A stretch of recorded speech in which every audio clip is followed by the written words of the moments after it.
ప్రార్థన చేసి ఈ యొక్క స్వరూపమును ప్రతిష్ఠించుదాం.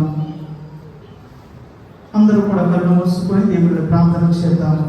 పరిశుద్ధుడా పరిశుద్ధుడా పరిశుద్ధుడా, ప్రేమ కలిగిన తండ్రి ప్రభువా, మీ ఘనమైన నామానికి వందనాలు స్తోత్రాలయ్యా.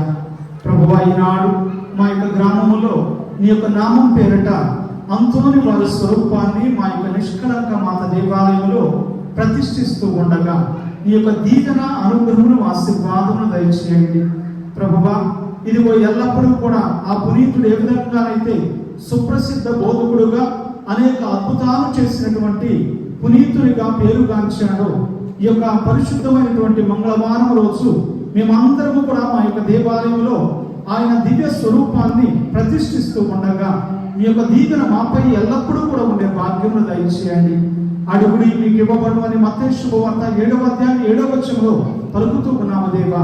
ఈ రోజు ప్రార్థన చేస్తూ వేడుకుంటూ ఉండగా ఆ పునీతుని ప్రార్థన వేడుదల ద్వారా ఎన్నో గొప్ప అద్భుత కార్యములను మా యొక్క సంఘం ఇంకా అభివృద్ధి పదములో విశ్వాస పదములో ఉండే భాగ్యమును కృపను కూడా దయచేయమని, ఏ బిడ్డలైతే ఈ యొక్క స్వరూపాన్ని అందించడానికి బహుకరించడానికి ఇదిగో సహాయం చేస్తూ ఉన్నారో వారి కుటుంబాన్ని దీవించబడేలాగున ఆశీర్వదించమని, మీ యొక్క నిండైనటువంటి దీవెనలు అనుగ్రహములు ఆశీర్వాదములు కూడా దయచేయమని మన ఆదులను మీ ప్రియ కుమారుడైన యేసుక్రీస్తు ద్వారా ఈ మనవి చేయుచున్నాము తండ్రి, ఆమేన్.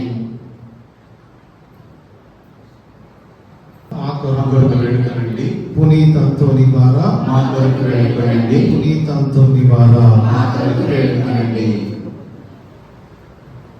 అంతోని వారికే జై, అంతోని వారికే జై, అంతోని వారికే జై, యేసునాథునికే జై, యేసునాథునికే జై, ఆలయేసునకు జై, ఆలయేసునకు జై, అంతోని వారికి జై, అంతోని వారికి జై, అంతోని వారికి జై.